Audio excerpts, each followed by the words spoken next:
kila sababu ya kusema Bwana wewe ni mwema. Bwana wewe ni mwema. Bwana wewe ni mwema. Haleluya. Ninapoona wanawake na furahi, mwambie jirani yako kwa salamu, tumwambie mkurugenzi anakusalimia sana. Anasema nakupenda. Amen. Mungu abariki wanawake. Baba yetu, baba mwangalizi pamoja na kamati yako, tunapenda kumshukuru Mungu sisi kama wanawake idara ya WK katika section yetu hii nzuri ya Tegeta A. Hawa ndio wanawake wako baba wa section nzuri ya Tegeta A, wamefurika ndani ya ukumbi huu, hata viti havitoshi. Tupo tunaendelea kuleta viti vingine, usiwe na wasiwasi. Tumewaka, hatuzimiki, Haleluya. Sasa ni wakati mzuri tena na kwenda kumkaribisha mzee wetu Mchungaji Sheila kwa ajili ya somo zuri kabisa. Karibu sana baba. Mungu akubariki sana. Bwana Yesu asifiwe. Bwana Yesu asifiwe. Haleluya. Wanawake. Asante, sijui vizuri salamu yenyewe. Nadania tu. Asante sana. Nashukuru sana kwa kuitikia vizuri namna hiyo. Majina nilishataja hata asubuhi nilikuwepo. Naitwa Mchungaji Charles Sheila. Mimi ni mchungaji kiongozi wa kanisa la TAG Kunduchi aka Mlima Makimbilio pale Mtongani. Nafurahi kuwaona. Nichukue nafasi kumshukuru mwangalizi na kamati yake kuona vema nisimame kwenye kongamano hili kubwa zuri namna hii. Bwana nisaidie niweze kukidhi matarajio yenu na matarajio ya Mungu. Tunamtumikia Mungu aliyetukuka sana na anatarajia tumtumikie kwa viwango hivyo vya utukufu wake. Lakini pia nimshukuru Mungu sana kwa kamati kuridhia kwamba ni mmoja ni mara ya kwanza kuonena kwenye kongamano kubwa kama hili la section, kwa maana ya kubwa section. Na leo naona kama alivyosema mwangalizi wa jumbe ni wengi wa kutosha. Hebu jipigie makofi, jipongeze. Niko hapa kama mwalimu ambaye nimepewa nafasi hii ya kuwa pamoja nanyi. Tunakwenda kuongea somo ambalo tunajikumbusha tu. Tunafanya ibada kila wakati. Jumatano kuna ibada, Jumaa kuna ibada, Jumapili kuna ibada, wengine mbili. Pia kuna ibada zingine za wanawake kwenye siku yenu ya Jumanne. Jumatatu vijana wanapepo siku yao na CMF Jumanne wengine. Na vikundi vingi vya kwaya na uimbaji wa aina mbalimbali. Tunakuwa na ibada kila siku wiki nzima. Hili jambo nalokwenda kuongea ni jambo ambalo ndio maisha yetu. Ibada ndio maisha yetu. Jamani, ibada ndio maisha yetu. Ibada inapaswa kuwa ndio maisha yako. Fungua Biblia yako sasa, tuanze somo letu kutoka kitabu cha Yohana sura 4. Tutaanzia kitabu kile cha Yohana sura 4 na mstari wa 19 hadi wa 24. Naomba ufungue hapo, tuanzie hapo. Yohana sura 4 mstari wa 19 mpaka ule wa 24. Yohana sura ya 4 na mstari wa 19 hadi wa 24. Nami ninaenda kusoma kwa jina la Yesu Kristo aliye hai. Yule mwanamke akamwambia, naona ya kuwa huu nabii baba zetu waliabudu katika mlima huu, nanyi husema ya kwamba huko Yerusalemu ni mahali patopasapo kuabudia. Yesu akamwambia, mama, unisadiki, saa inakuja ambaye hamtamwabudu Baba katika mlima huu wala huko Yerusalemu. Ninyi mnaabudu msichokijua, sisi tunaabudu tukijuacho, kwa kuwa wokovu watoka kwa Wayahudi.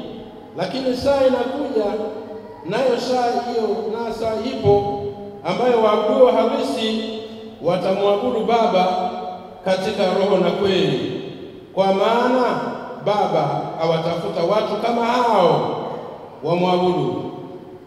Mungu ni roho, nao wamwabudu yeye imewapasa kumwabudu katika roho na kweli.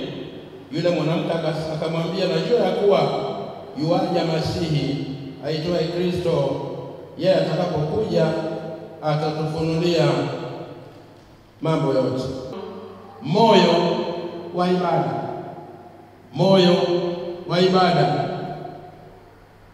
Moyo wa ibada. Tumesoma vifungu viwili vya muhimu sana vinavyotufungulia ukurasa au mwanzo wa somo letu. Yako maneno mawili makuu yametajwa pale. Kuna moyo, alafu kuna ibada. Kuna moyo na kuna ibada.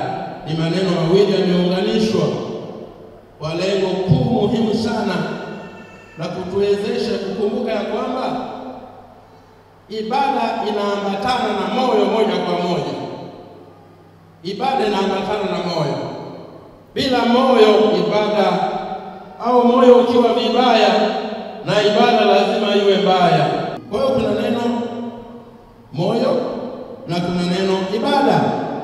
Lakini pia tumesoma vifungu viwili vimetupa maneno mengine, ibada yenye maana. Kwenye Warumi 12 mstari wa kwanza hadi wa pili tumeambiwa habari ya ibada yenye maana. Lakini kwenye kitabu cha Yohana tunaambiwa habari ya abudu halisi. Maana tunaambiwa pia kuna ibada halisi. Kwa hiyo kuna moyo, kuna ibada yenye maana, alafu kuna ibada iliyo halisi. Haya maeneo yote tunaangalia pamoja, tunaunganisha ili hatimaye tupate sasa muhtasari mwisho kabisa kwamba moyo wa ibada unaotakiwa tuweze kuwa nao ni moyo wa jinsi gani. Letu. Jina la Bwana libarikiwe, watu wa Mungu. Siku ya leo nataka tuanze na kujiuliza swali hili. Ibada ni nini? Tunaposema ibada, tunaanza na somo ibada. Kama nilivyosema, ibada ndio maisha yetu. Ndio maisha yetu tuliyookoka.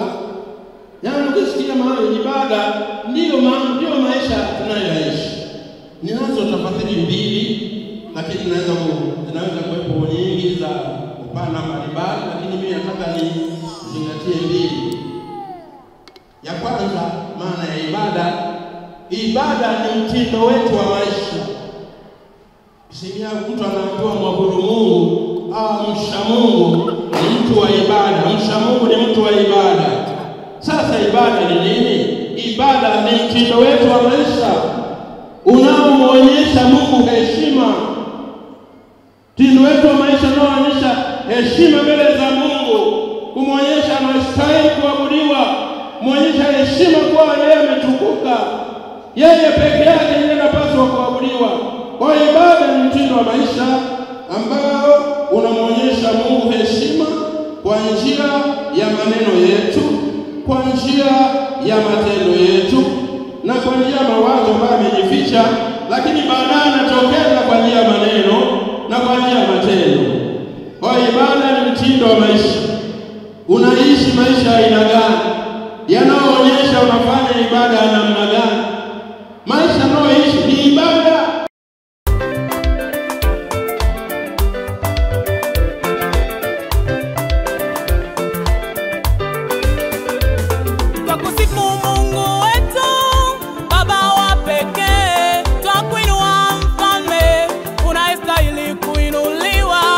Kusifu Mungu wetu, Baba wa pekee,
sababu ya kukusifu wewe Baba. Tukupe nini Bwana, tukulipe nini Bwana?